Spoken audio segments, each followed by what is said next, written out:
The whispers began with the hunters returning empty-handed, their eyes wide with a fear that tasted foreign on the tongues of the Yukisho people.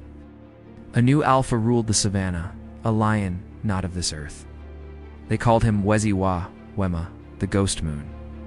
His fur was the color of bleached bone, his mane a silver cascade, and his size was that of a young bull. He was a spirit, the elders murmured, the ancient guardian of the wild, and he was reclaiming his territory. For two brothers, Jabari and Kofi, the whispers were not a warning, they were a summons. Jabari, the elder at 18, carried himself with the quiet gravity of a future chief. Kofi, 2 years his junior, was all fire and impulse, his heart beating a restless rhythm against his ribs. To bring down such a beast would etch their names into the tribe's history forever. It was a chance to prove their worth, not just as hunters, but as men. They left at dawn, against the silent disapproval of their father and the hissed warnings of the shaman. They carried sharpened spears and hearts full of ambition, tracking the legend deep into the heart of the golden grass that swayed taller than a man. They found him at a watering hole as the sun began to bleed into the horizon. The rumors had not done him justice. Muezi was a monument of muscle and primal power, his pale form a stark scar against the vibrant earth. He drank, and the very air seemed to still in deference. It was Kofi who moved first, his eagerness overriding their carefully laid plan. His spear flew, a flash of misguided courage. It grazed the lion's mighty shoulder, a pinprick of insult. The ghost moon turned. His roar was not a sound, it was a force. It vibrated through the brothers' bones, a pressure wave of pure, ancient authority. Jabari shoved Kofi behind him, his own spear held level, his world narrowing to the space between him and the charging god. The fight was a brutal, one-sided ballet. Jabari was strong, skilled, the best of his generation. But he was a man fighting a force of nature.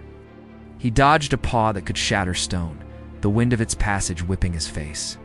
He thrust his spear, and the lion moved with an impossible grace, the point skittering off a shoulder blade of dense bone. Then, the world ended.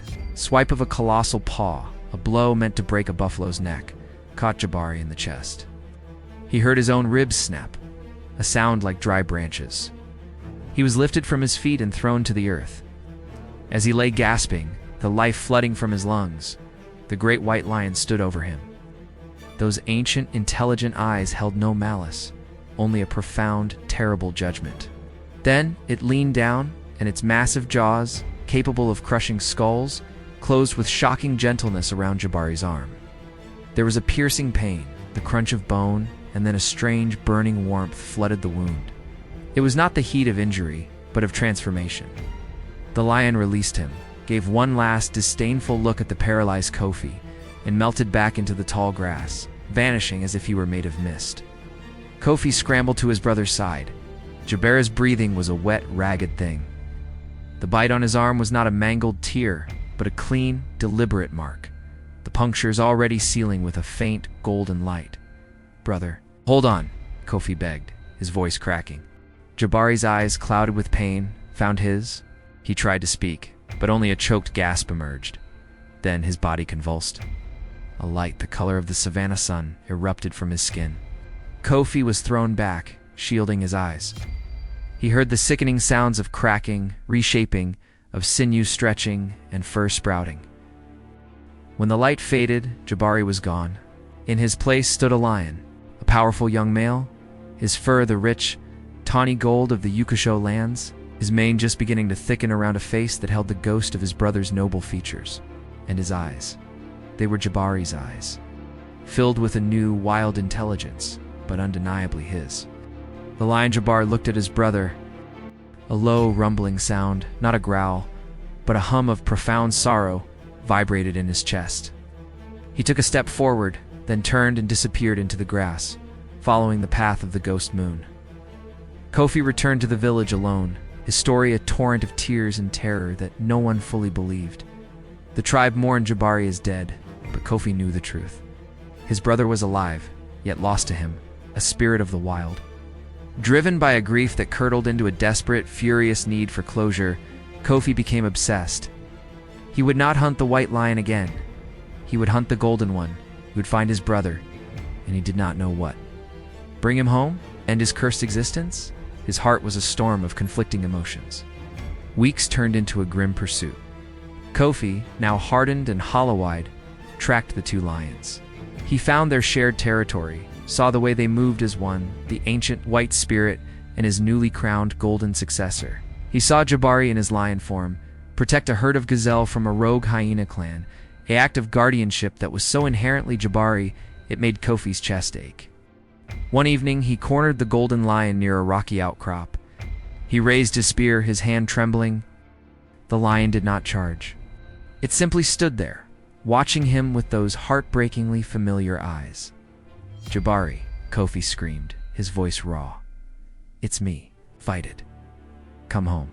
The lion lowered its head, a soft whine escaping its throat. It was the sound of a soul trapped, of a brother pleading for understanding. It took a hesitant step forward. In that moment, Kofi saw not a monster, but his brother. He saw the boy who had carried him on his back, who had taught him to throw a spear, who had sacrificed everything to protect him from the ghost moon. The fury drained from him, leaving only the vast, empty plain of his grief. The spear fell from his numb fingers, clattering on the stones. He sank to his knees, great heaving sobs racking his body. The lion, Jabari, approached. He nudged his massive head against Kofi's chest, a gesture of comfort from a time when they were both human. A deep, purring rumble resonated through Kofi, a primal lullaby of the wild. Kofi wrapped his arms around his brother's furry neck, burying his face in the coarse mane, weeping for all that was lost and all that could never be again. He had come to hunt a beast and found his brother's spirit staring back at him. As the moon rose, the great white lion Muzia appeared on the ridge above, watching. Jabari pulled away from Kofi's embrace, gave his brother one last long look, a look that held a lifetime of love and a farewell. Then he turned and bounded up the ridge to stand beside the ghostly Alpha. Kofi did not follow. He remained on his knees, watching as the two spirits of the savannah, one ancient, one born of his own blood, merged with the shadows of the night. He had lost his brother to the hunt, but he had found him again in the heart of the wild.